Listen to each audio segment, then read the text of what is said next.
It's hump day. It's hump day D style, and we are live for a lunchtime hump day episode. Calyx Sure. Boxing, D Style Boxing. Check him out. Sub to his channel, D Style Boxing. And of course, sub here, hit the alerts, hit the likes, you come in, leave comments below. If you're catching this in the archive, as most of you will, calyxboxing.com and at calyxboxing2 over on Twitter. We got some boxing news that I wanted to talk about and get your opinion on today. Talk about Some stuff breaking.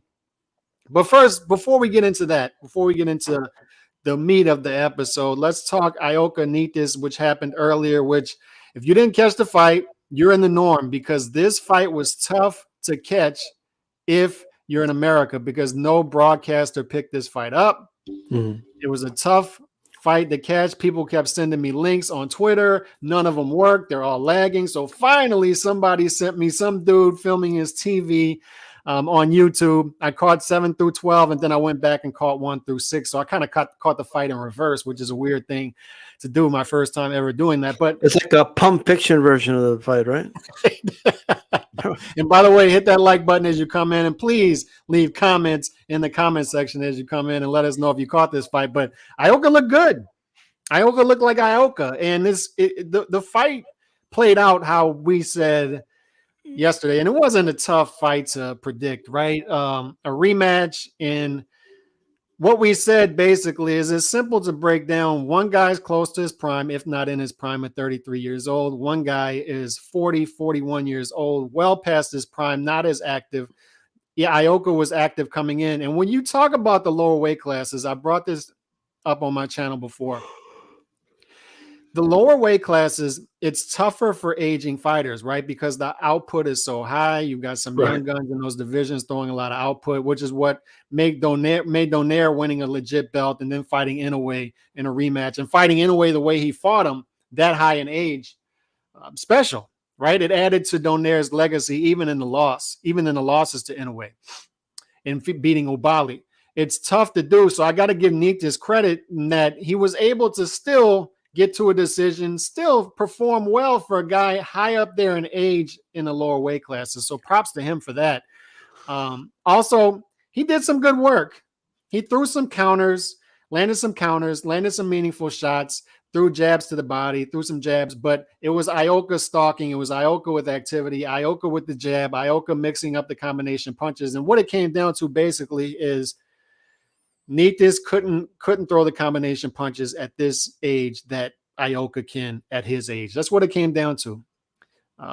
So that was what was different from the original fight back in 2018. As you can see the difference in Nietes in this fight from 4 years ago. But the big thing is, where do you think Ioka goes from here moving forward off of this win? Well, first of all, if we look at the landscape right now, okay, and we look at the top dudes, I mean, obviously, look, Guy Estrada's not on the list on BoxRec because he's been inactive, right? That's how long it's been since he fought, which is crazy. But you got Roman Gonzalez. I mean, the Chocolatito Gonzalez against Ioka is a dream fight. That's so two guys, multiple division champions. Why not? I mean, this is a dream fight that could be made. And I would love to see it. Okay. Jesse Rodriguez, young cat. That's another fight that I would love to see. Martinez from Argentina, as you know, he beat Anacajas. That's a fight that could be made. He already beat I want to point out to people that that name at number 7, that's Sorang Vise. You have different guys from Thailand have multiple names. Yeah, that is Sorang Zai, the Rat King. But now, but that's about it. Look, he already beat Tanaka, right? Mm-hmm. And Nietes, he already beat the 5 and 6, right? Anyone below that, I don't know if I have an interest, bro. I don't have an interest in him fighting Sarungasai coming off a loss, Anakas coming off a loss. I wouldn't mind. Joshua Franco fight's actually a good fight, so if they can make that fight, why not? You know what I mean? That's a fight that could be made. Once you get to the Andrew Maloney, I'll rather him fight Franco, the guy that beat Maloney. So those are his options, bro. You got Franco, Martinez, Jesse Rodriguez, they have him as Franco there, but we know him as Jesse Rodriguez. And then, of course, Roman Gonzalez and Guy Estrada. That's it. I mean, I really don't want to see him in the ring as a boxing fan, I just have no need to see him against anybody else. Yeah, you're right. And the interesting thing about this division is it's a deep division. It's the toughest division in boxing in our viewpoint. But when you look at Ioka, it's sort of weird because, like you said, he has some names on this resume, but then there's this dynamic going on as to will Chocolatito fight Gallo Estrada in the trilogy? If not, will Gallo Estrada fight Josh Franco, which has been ordered, and we don't know if they'll be able to make the money work with that. Will there be this double header that they've been talking about in San Antonio, where you've got Gallo Estrada versus Josh Franco, and then you've got Chocolatito versus Bam Rodriguez, who we think is the best at the division,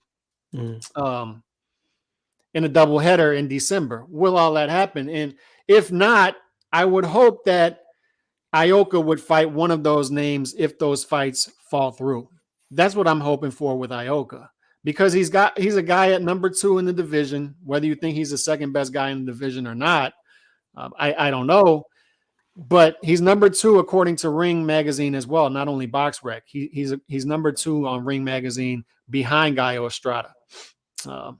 And if you consider Gallo Estrada inactive, you can make the argument for Ioka being number 1. So that's the landscape right now. What I'd like to see, though, Ioka do, and we'll talk about this, I wanted to ask you this later on in the show as well, is inactivity, guys only fighting once per year at the top. I want to see him, no matter who it is, fight again before the year is out, before the calendar year is out. We still got 5-6 months. There was no cuts. Right. He looked like he wasn't even in a fight after the fight, fresh face. So what I want to see is him fight again in 2022. You got to keep this guy active. Hey, he's riding high, man. Like, look, he's in a winning streak. He avenged his last loss, won pretty clearly. He's high. You know what I mean? He's high right now. He's riding high, but you know what? The division's way too stacked. I just don't want to hear that he's going to be fighting like Anacajas, you know, when like Martinez already beat him.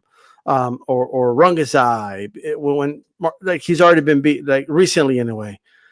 Those guys can work their way back up if they want or try to, but right now, it's time. I want to see. We are in the era where guys are becoming undisputed, unifying. Like it's just not acceptable anymore to just have one belt and just sit on it.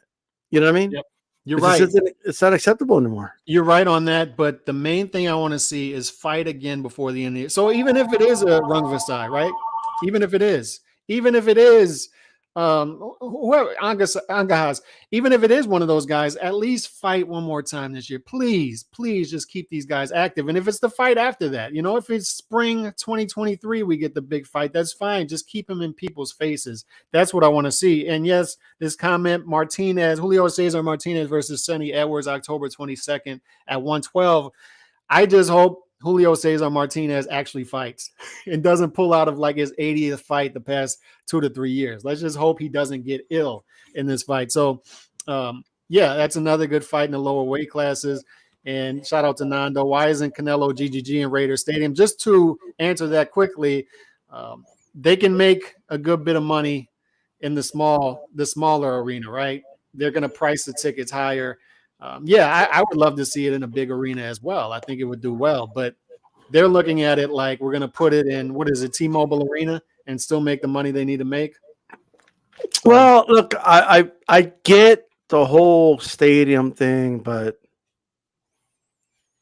I mean, let's be honest. No one can watch a boxing fight in the nosebleeds of a stadium. You know what, though? Here's my pushback on that is, what they do in the UK that's great, I feel, is they put on events instead of fights, just fights. So even if the fight isn't good, people still feel like they were at an event at a soccer stadium or something like that. And I mean, the thing about a stadium like that, these new stadiums, the screens are huge. I've gone to Vegas and watched closed circuit events, boxing events in a big in an arena, and it was full. It was full. The Canelo versus Mayweather. I caught close at the closed circuit event, and the T-Mobile Arena was full. It was full, and it was still a good experience. You just felt like you were at an event. So that would be my pushback on that. Is even if you're in the nosebleeds, you can still watch on the screen and feel like you were there. But if you're watching it on the screen, are you really watching it? Yeah. Like, like what I'm saying is, it's just like, I guess, but it just isn't a big deal to me. Like, I'm not impressed with the whole stadium thing, to be honest with you. That's just me. Yeah, and I enjoy watching fights in smaller venues. I do. I enjoy going to fights in smaller venues. So all the biggest fights in history, at least recent history, you can go back to, of course, Dempsey fought in stadiums and stuff like that, but that's before fights were televised. So they wanted as many people, right, to watch it as possible. That's why you had to build a stadium. But after TV was invented, it's not necessary. But I get it. Look, I'm not going to take away from people's fun. It is kind of fun to see the big stadium and the lights everywhere, and it's packed, and it does give it like a good look. Oh shit! Look, boxing has a stadium full of people. I get it. But in the U.S., at least culturally, our biggest fights have never been in stadiums. All of them. Like I'm talking. Tyson versus Holyfield, all of De La Hoya big fights, like, you know what I mean? Like all of Mayweather's big fights, all of Pacquiao's big fights, outside of maybe Clottey and like Margarito, were all like in stadiums. Yep, you know? You're right. It's a good point. And I don't know, man, I love the way Madison Square Garden looks. Like I think like 20,000 is like perfect. It's a sweet spot, and it looks great. It's my opinion. That fight that was in Minnesota, Stephen Fulton Jr., his last fight with Roman, that was a great atmosphere. That was 6,000 capacity, and it was a great atmosphere. It came through the screen. So I like fights like that. I like small venues. So I agree with you there. Some boxing news that's out today. Yesterday, we talked about Bivol fighting Zurdo Ramirez. WBA mandated it, and we were excited about it. And then all of a sudden, Eddie Hearn comes with the cock block today, saying that, look, we're gonna ask for an exemption and try to make Bivol versus Buatsi before Bivol versus Zurdo, and it just comes off as such of a cock block, and it's let's keep the money in house, right? It's one of those plays. It's let's keep Buatsi happy, give him the fight he wants. Zurdo's not my guy, so let me ask for the exemption. The problem with that is the WBA already ordered the fight. So you shouldn't be asking for an exemption after the fight has already been mandated. You've had time to ask for the exemption. So give us the fight that we want. It's the more meaningful fight. This is my problem with boxing is they just continue to add chapters to a book that we don't need to add chapters to, right? Why can't we're one fight away at 175 from Bivol versus Beterbiev, right? So now I'm being told we can't have that because Beterbiev is going to fight Yard in October. Okay, he's going to fight Yard. So now Bivol's got to go look for another fight, and then Bivol's going to fight Zurdo. No. Wait. Let's get Bivol versus Buatsi, and then we'll give Bivol versus Zurdo, and then Bivol can rematch Canelo, and then we'll get Bivol versus Beterbiev. Why do they keep adding chapters to a book that we should be going into the last chapter for? We should be getting Bivol versus Beterbiev. Give me the fight that I want as a boxing fan. Well, I don't know if people are flocking for Zurdo versus Bivol, but I mean, I don't know. You can't ask for, like, what do you mean an exemption? Like what? Like they already announced the mandatory. We need an exemption. No exemption for you. Okay. He was already announced as the mandatory. I'm starting to say mandatory now, but he was already announced as the mandatory. Like that's it, bro. Like let's keep it. Like, you know what boxing needs? Boxing needs like simple. You know, like you and I, we're like desensitized to all the champions because we like know them, but like average people can't keep up. Like you know what I mean? If you get your brother to ask you, hey, who's the maybe it's a little easier now. Like if your brother asks you, hey, who's the lightweight champion? Oh, Devin Haney.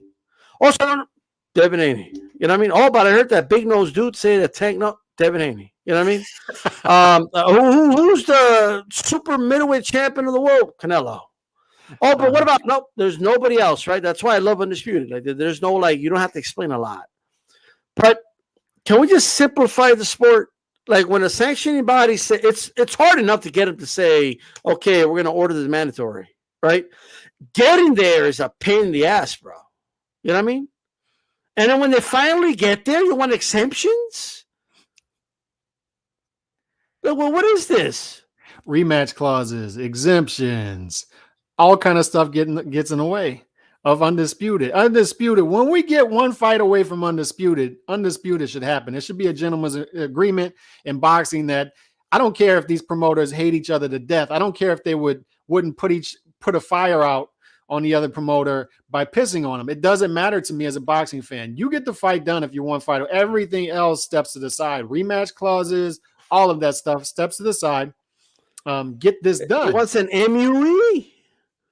A mandatory use exception. Like, no, you don't get a mandatory use exception. You don't get no exceptions, Eddie. None. And then if the WBA, and here's the other thing, Calix, like, like in law, like, when judges, especially the higher the court, they set a precedent. Mm-hmm. Like, that doesn't exist in boxing. Like they'll do something, right? Okay, so is that the new precedent? Nah, it was just for this case. You know what I mean? Because this promoter or this fighter had more money, is more popular, or he brings in more money, or whatever. Like, we don't know what the precedence is, or we don't know. Like if WBA goes along with this, then what? So now fighters will know. Okay, if I become the mandatory, right? I'm trying to get that UK crowd mandatory, right? If they get the mandatory, all right. If they get the mandatory.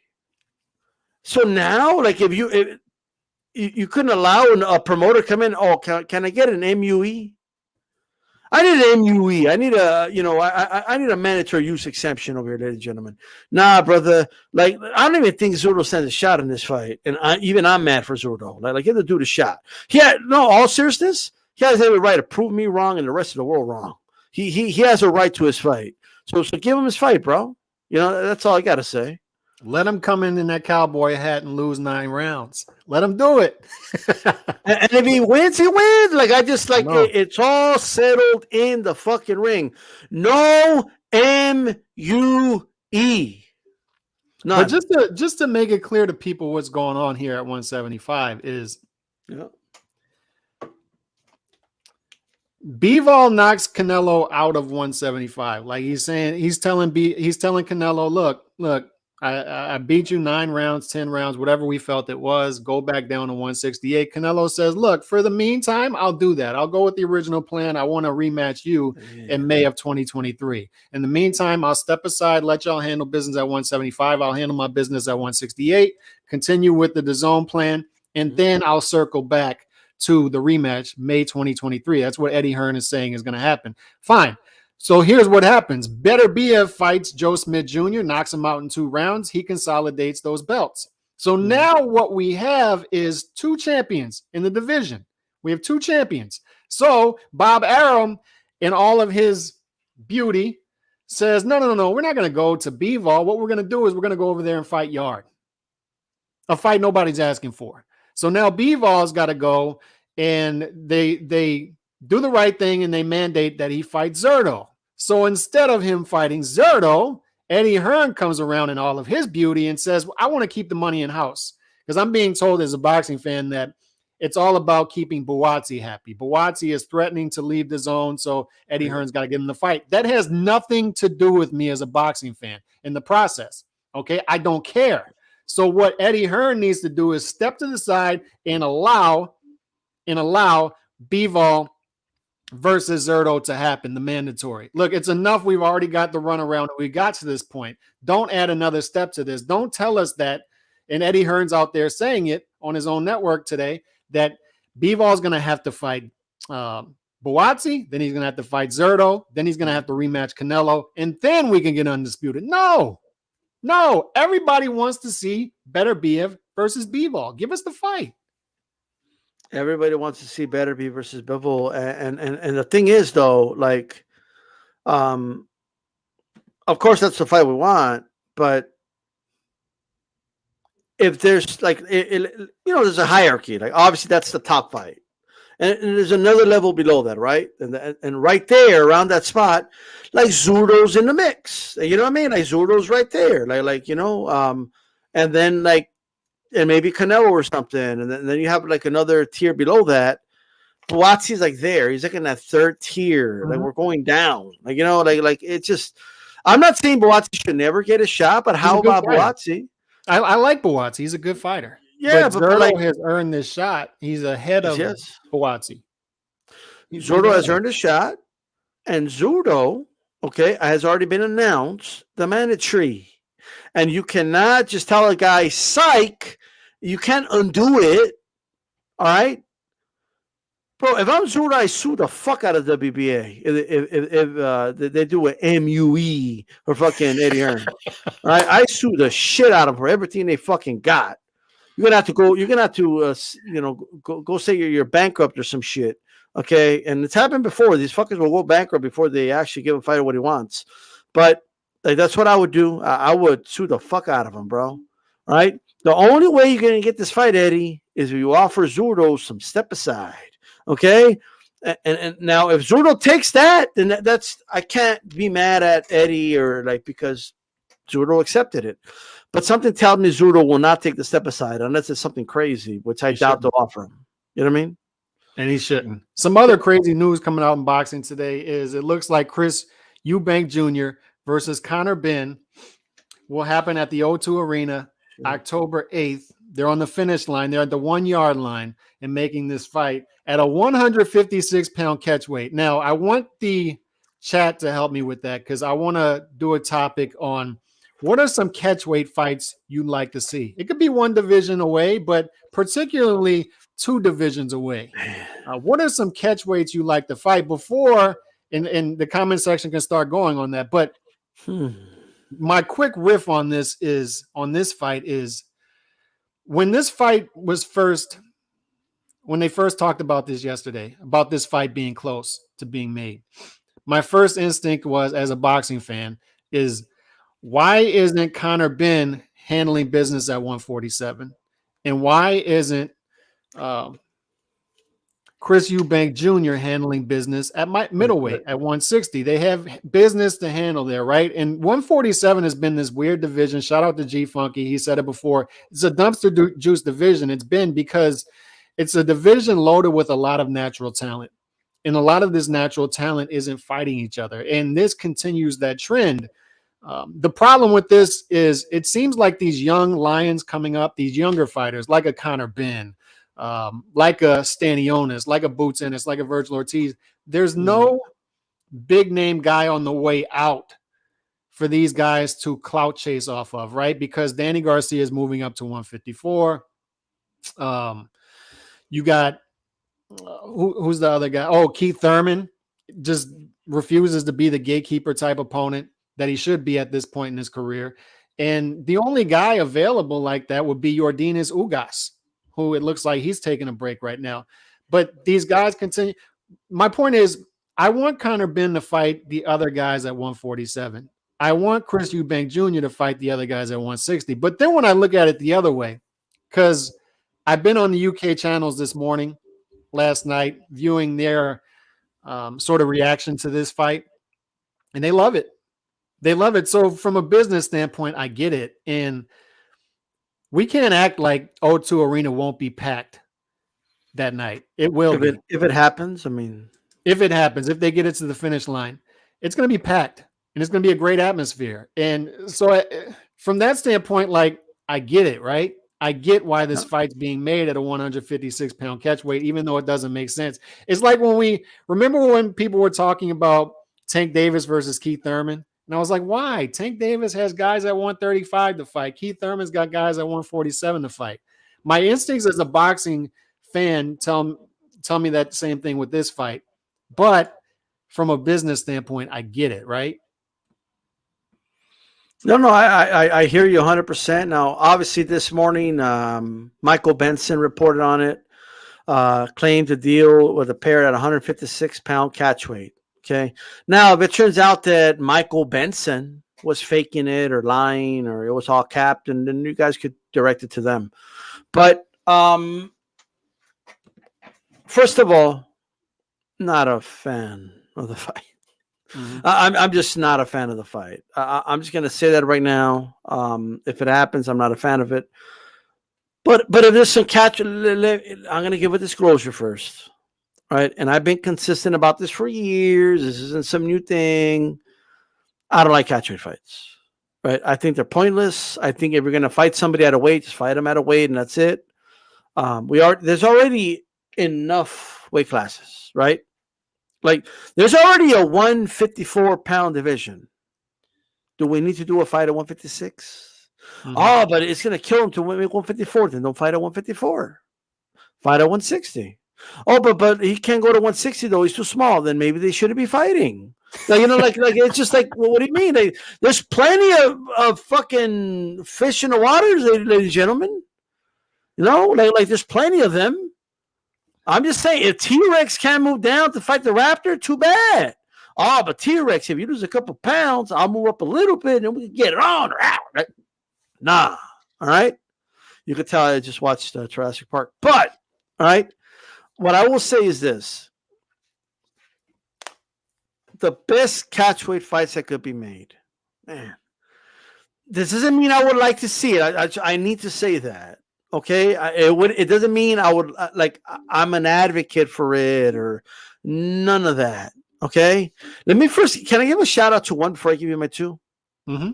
Remember when Canelo was talking about fighting Usyk at 201? Well, I don't know if he said it, but reports came out, and it was like you would have been sent out on a stretcher, brother. He said it. I saw him say. Okay, are you crazy? Now his best hope would be that Usyk would be so weight drained, right? That's it. But if Usyk's like 50% of what he is right now, it would hurt him. I'm just saying.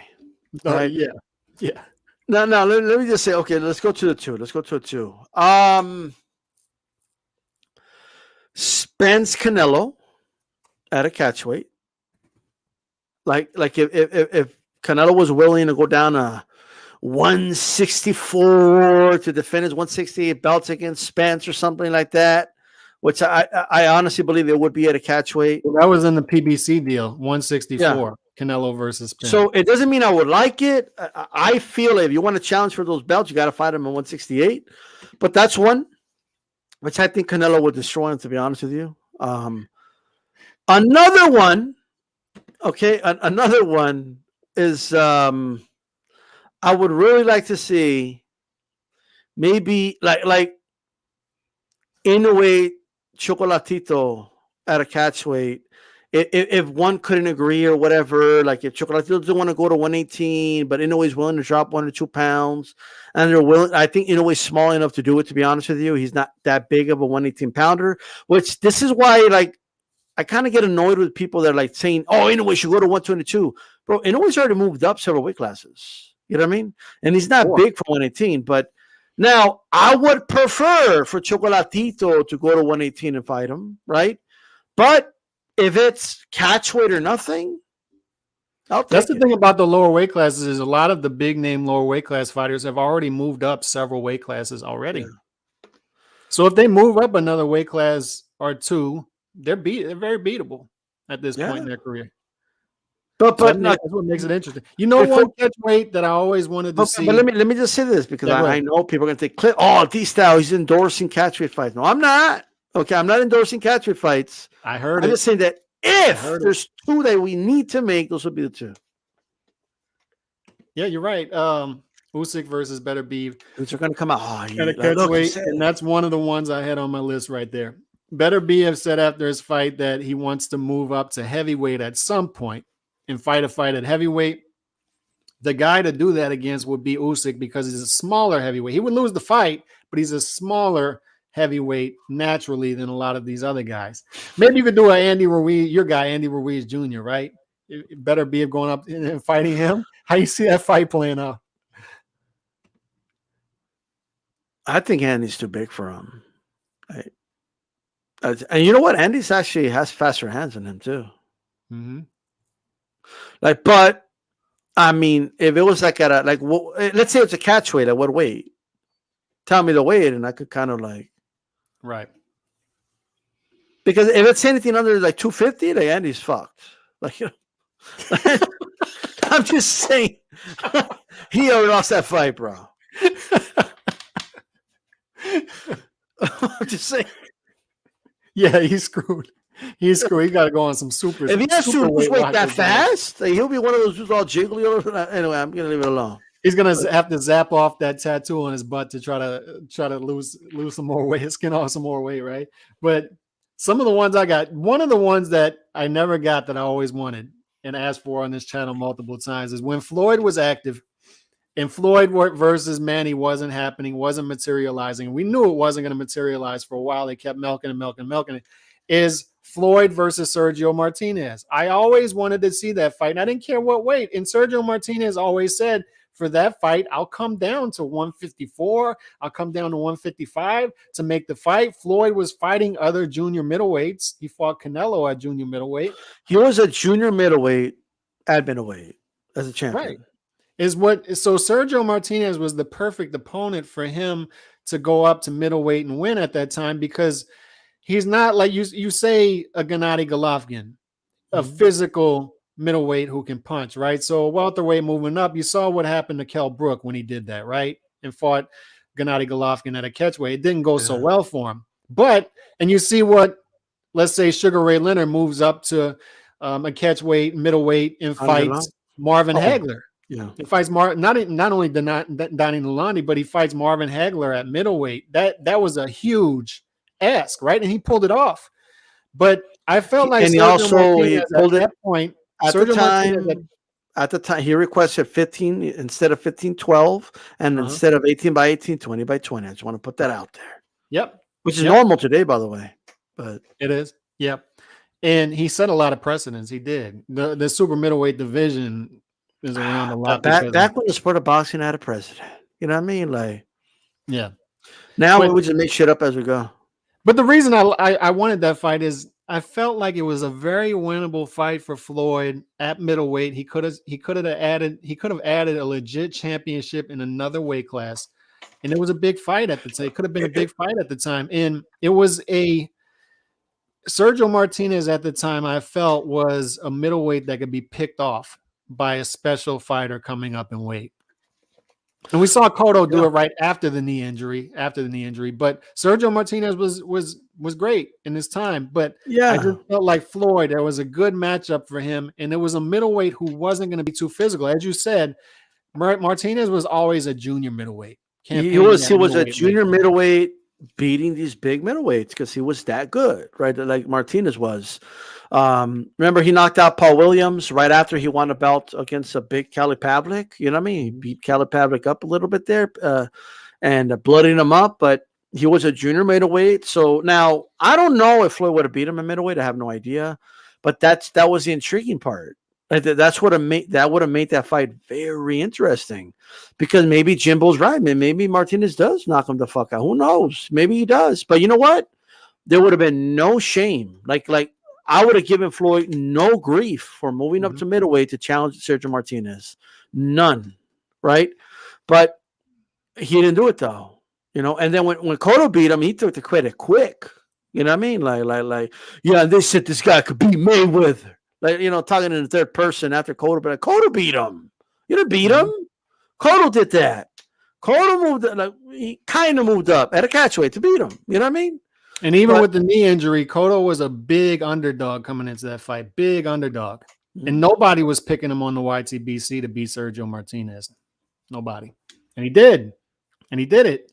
So, you know, and here's another thing. Catchweight bouts have existed since the dawn of sport. All legends and champions have done it. It's a part of sports history. And we agree. I agree that catchweights have happened. And if a great fight needs to have a catchweight, I'm for it. But at the same time, I don't understand why. One thing I like about what Canelo's doing right now is he's saying, I'll move up to light heavyweight. And he's done catchweights in the past. But right now he's saying, I'll move up to light heavyweight and I'll fight at the light heavyweight limit. Let's just fight at the light heavyweight limit. I like that. I'd rather just see them campaign at a division instead of do the catchweight. But if the weight is holding up a fight, if that's what's holding up a fight, which it shouldn't be, if that's what it needs, if that's what they need to do to make the fight, Okay, I'll give you the catch weight. I'm not as tough on it as you, but I just don't. Uh, I just don't see why the catch weights are necessary. But one, I talked about Better Be It versus Usyk. Terence Crawford versus Jamal Charlo is another one I'd like to see, and they can make that fight. Or Jamal Charlo can move all the way up to middleweight, whatever he wants to do. But that's a fight that's 2 divisions apart that I think is a winnable fight for Terence Crawford stylistically. Yes, Jamal can punch. Yes, Crawford's moving up 2 weight classes, but the thing with Crawford is if you're avoided in your weight class, Paul Williams did it, right? Paul Williams couldn't get the fights that he wanted at 147 past Margarito, past Quintana, the 2 fights with Quintana. So what did he do? He moved up to 154. He moved up to 160. He gave up some of his strengths in order to get the bigger fights. If Crawford can't get the fights he wants at 147, his Spence doesn't materialize. If these other guys don't want to step in there with him, why not move up to 160 and try to pick off one of those? He said he'd fight Jamal at 154, but if Jamal's busy, why not go after Jamal, right? 160. Yeah, I mean, look, I'd pick Crawford to win that fight. I would pick Crawford too. I agree. So that's one of them. And another one is Boots Ennis versus Jamal Charlo. And I know you're going to say that's early, but once again, Boots is sort of at the same point in his career that Paul Williams was when he was fighting Margarito, when he was fighting Quintana. So if he's not getting those type of fights, why not step up a weight class or 2 weight classes to get the fights you want? Or stay active? Boots is still like, I'm not saying he's a spring chicken, but he's got time to wait a little bit, in my opinion. But we'll see. I mean, those aren't bad fights. I see you're picking on Jamal. Okay, that is what it is. Well, Jamal's become, and you know what? Right? It's his fault. Like, but the problem is B-style. This is what I'm talking about. He's become a laughing stock. Like he has. But this is what I'm talking about as far as welterweight and middleweight is these guys aren't fighting each other. And that's why we're getting Conor Benn. One of the reasons we're getting Conor Benn versus Chris Eubank Jr. Allegedly. Yeah. Allegedly. Fight each other. And if they're not going to fight each other, why not throw out names like Crawford and Boots Ennis moving up? And maybe Jamal Charlo will take that fight because their names, their money, their value, and Jamal may look at him as winnable at that point. And then another one, Shakur Stevenson versus Tiafimo Lopez. They're now 2 weight classes apart. Tiafimo Lopez is moving up to fight Campa at 140. Shakur Stevenson is at 130. Why not do that fight? Right? That's a good. Yeah. No, I agree. It's an interesting fight for sure. And then what weight? Like 138 or what? It could be anything. And also, I would suggest that they move up to 2 full weight classes and just fight it at 140. I agree. Like if you're Better Be It and you want to fight Usyk, just move up to the heavyweight limit. But once again, if a catch weight needs to be made to make the fight, why not? Usyk just embarrasses. Chauncey hates Crawford. She's out by Crawford. Usyk. I mean, if it was if Usyk signed to fight him at 170, probably, shit. Usyk cuts an arm off. Probably still be Crawford. Who knows? Who would I pick to win Benn versus Eubank? I don't know. I just at that weight, I'm gonna go with Conor Benn. Yeah, too much weight to cut for a guy that used to fight at 168. Yeah, I would have to agree. Thurman, Porter, Bradley were all much better guys around that time. Even a Conor Alexander would have been better. A young guy with some speed and skills, not another plotter. Better Be as a win over Usyk in the amateurs. You only got to drop him. I don't hate Crawford, LOL. And another one I would name, just to get a bit creative here, is Nonito Donaire versus Mark Maxillo. If Nonito Donaire is going to continue to fight, right, why not have an all-Filipino showdown? Nonito Donaire has fought at 126. He can fight at the weight. Why not have an all-Filipino showdown over in Asia between Nonito Donaire versus Mark Maxillo? Right? Bit of creativity there.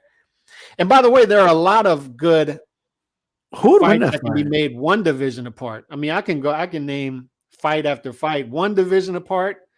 But I just want to see those fights happen at the full weight. That would be my message there is if Devin Haney's going to fight a 140 pounder, just move up to 140. If you're going to fight Tiafimo Lopez, Josh Taylor, just move up to 140. You can get an exemption, right? An MUE if you want to move up to 140 and keep your belts for a fight. I guess Nietes can move up to 118 and fight Donaire. Yeah, In a farewell fight. Loser leaves town. You know what I mean? Good point. Loser decides to retire. No, loser has to retire. Like Loser has to retire. I like that. Bro, I've been wanting to see a fight like that where two like dudes that are past it, like signing the contract. If I lose, I need to retire. Like people watch that shit. Mm-hmm. I agree. Loser leaves town style. So that's our message on catchweights is I get this specifically. If this fight does come off, Conor Benn versus Eubank Jr., I get it, right? Business standpoint, O2 Arena is going to be lit. It's going to be a big fight over there. I'm telling you, I've tapped into the UK scene over the past 2 days and seen their reaction to this, the YTBC. They're lit for this fight. They love it. Bro, like, what's a good... So, Eubank versus Ben, like, what's a good American comparison? Like, it's like I don't know. I'm trying to... One.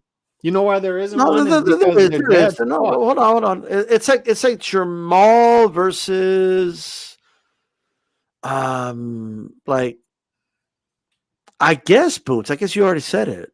It'll be like, would Jamal Boots be a big event in the United States? No, it wouldn't. But here's the thing: their dads fought each other.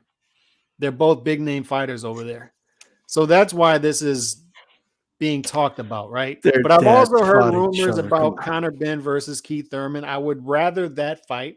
I'd rather Keith Thurman serve his purpose to the welterweight division and boxing fans to allow these young lions to clout chase off of and see if the young lions can pick him off.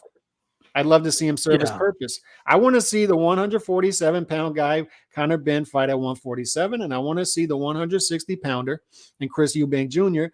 fight 160 pounders, and let's start to materialize these divisions and get somewhere. But if it's a one-off catchweight fight between two guys whose fathers fought each other, who are big names over there, I understand it, right? Like, do you give any? I don't know, man. Like, boxing is getting into this weird culture now. Like they're remaking movies of the past, and the whole nostalgia thing is a thing now. And now they're doing it in boxing too, or what? Like, oh, that's fought. They gotta fight. Like, why do they gotta fight? Because their dad's fought. Like, what is this, bro? Like, I don't get it. Like, it's like Creed when Creed's son fights Drago's son. They got to fight each other now. Yeah, like Creed is just it's just Rocky all over again. It's like the same fucking story, pretty much. It's like nothing's new now. Fighters got to fight each other because their dads fought. Like I don't know. It's whatever to me.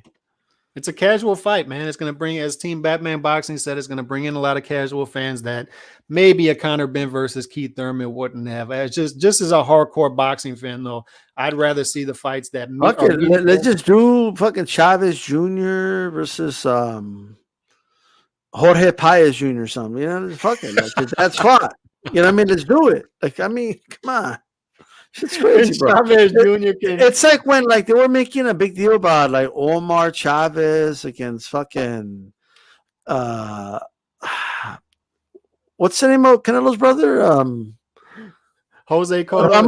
Ramon. Like because Ramon Alvarez fought like Omar Chavez, and like brother. People wanted me to give a fuck. Like, but bro, that's the brother of Canelo versus the brother of Chavez Jr. Like, I don't give a shit.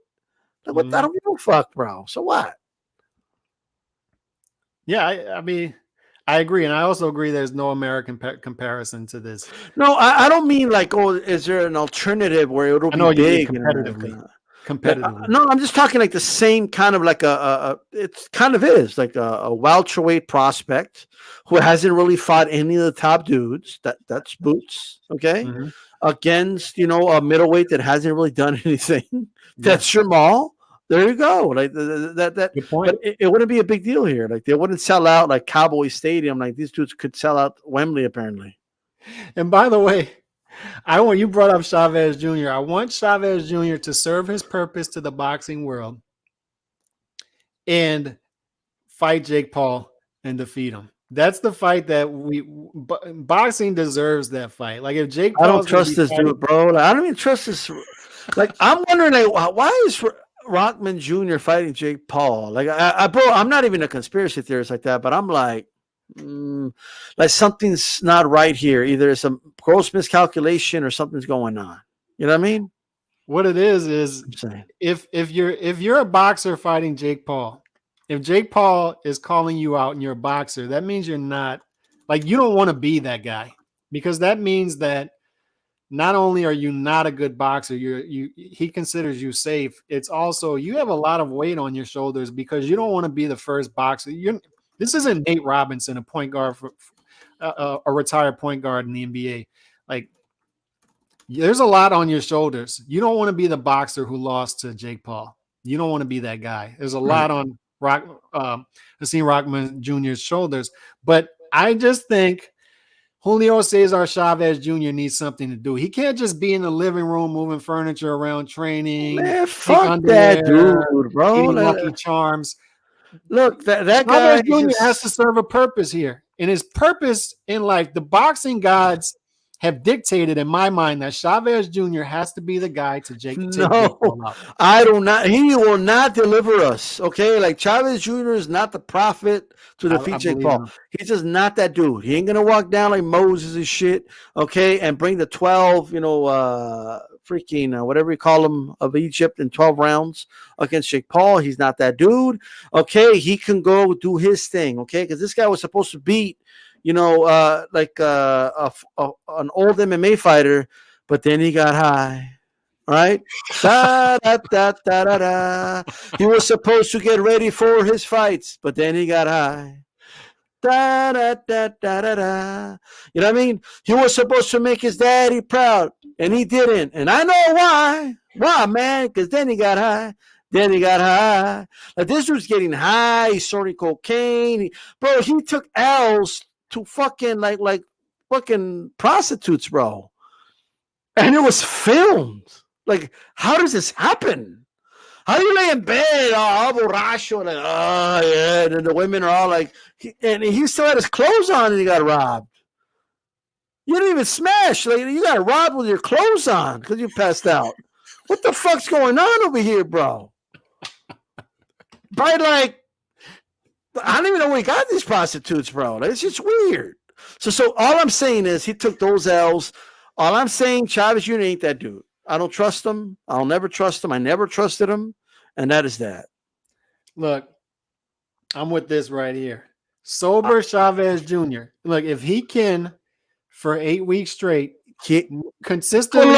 Listen. If he could consistently for 8 weeks straight, if he can consistently, if he can stay consistent for 8 weeks, that's it. You can't do it. If he can listen to me. If he can consistently for 8 weeks straight move the living room furniture to the side, eat his Lucky Charms every day, hydrate, all that good stuff, get some good training in the living room, he could beat Jake Paul. I'm telling you, he could deliver us this win. He could deliver us. No, we can't. I'm sorry. He's not that like, okay. Look at everything he needs to do. He needs to stay consistent for 8 weeks. It ain't going to happen. I mean, he didn't stay consistent for 8 weeks as soon as they fight Martinez, bro. Martinez, or fucking Freddie Rhodes, like standing outside the gym and shit. Freddie Rhodes didn't even have a key to the gym, apparently, because he was standing outside in the hot sun. Like, what the fuck is going on over here? Like, what? How do you not have a key to the gym? Like, what is this? Chavez Jr. has a key? What's going on? And then he's running in the middle of the night. He's like, he does a little jog and Sergio Martinez, he's sleeping. He's sleeping right now. It's 4 a.m. Of course he's sleeping. What else do you think he's doing? You remember when Chavez Jr. is trying to get him out the pool to train? And he's just not listening. And Chavez Sr. is just shaking his head like, I can do with this guy. Yo, he's watching film. And this dude, he has a bowl of cereals. Lucky Charms, where the fuck? Fruit Loops. I think it was Fruit Loops with his pink Speedos and shit. Like, and his dad's like, mira, hijo, mira, es que mira, cuando él tira a la derecha. Like, he's giving him all these pointers. Like, he's like breaking it down for him. And he's just like rolling his eyes at his dad. Like, ya sé, ya sé. Yo ya sé. Like, what do you mean ya sé? What do you mean you know? Like, he acting like he knows. Like, oh, I already know all that.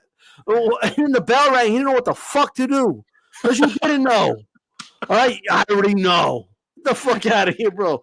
Who has the privilege of having their dad, legend in the sport of boxing, all right? I mean, I'm just saying. You have the greatest role at one point, and you don't think it's pointers? Your dad, one of the greatest fighters to ever live, hands you over a Rolodex to anybody you want to call, and you're doing the mitts with some random dude in your living room. Hey, I remember it. His friends were like clapping. Hey, vamos, Chavez. And they're eating a carne asada and shit. Like they're grilling. And then he's like just hitting the mitts and the dude just holding them. And I'm like, what the fuck are you doing? Why do you know these dudes that gas you up? Why do you know these dudes cheer? Like, what the fuck is going on right here with this dude? So now you're telling me that he's going to train for 8 weeks. He's going to be consistent. Yeah, right? He can do it. And he's going to stay sober. He can do it. I was supposed to stay consistent for 8 weeks. But then I got high. Da-da-da-da-da-da. Nah. That was a classic. That was a classic 24/7 leading up to that fight. But you know what the funniest part about all this is he almost shocked the world and pulled off the upset in the 12th round.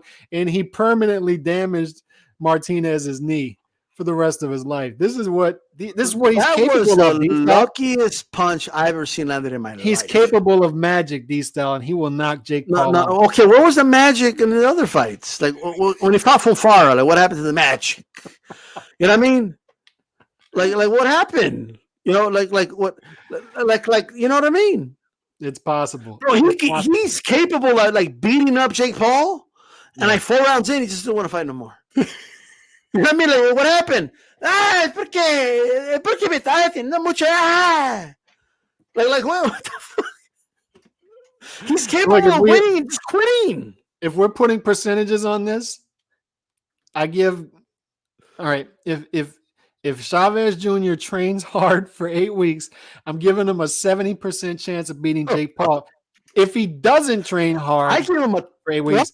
Chance of training hard for 8 weeks. Well, all these I'm just saying, bro. Like, okay, and then he comes out with that fucking snow cone head and shit. Okay, you know all the color, like the hair or the pink hair, or the blue raspberry hair, or like I'm like, what the fuck is this dude? Like, he looks like one of those dudes that work at Yogoberry and shit. Like, what the fuck is going on over here? You know when you go get some yogurt or for a chick or some shit? You know what I mean? They you know, I'm like, what the fuck? I'm thinking about the Prince song, bro. When he had the purple head and shit. Purple head. You know what I mean? Like, I'm just saying. Snow cone head. Like, this dude, like, I don't trust him, bro. Now, would it make over $1 million? Unfortunately, yes. Unfortunately, this fight would sell. It would pack an arena. And it would sell. Like it just would. But what are we gonna do? It just would.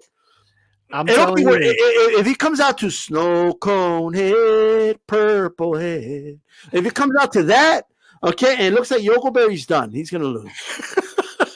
I'm just saying, does he not look like one of those dudes from Yogoberry? He softened up.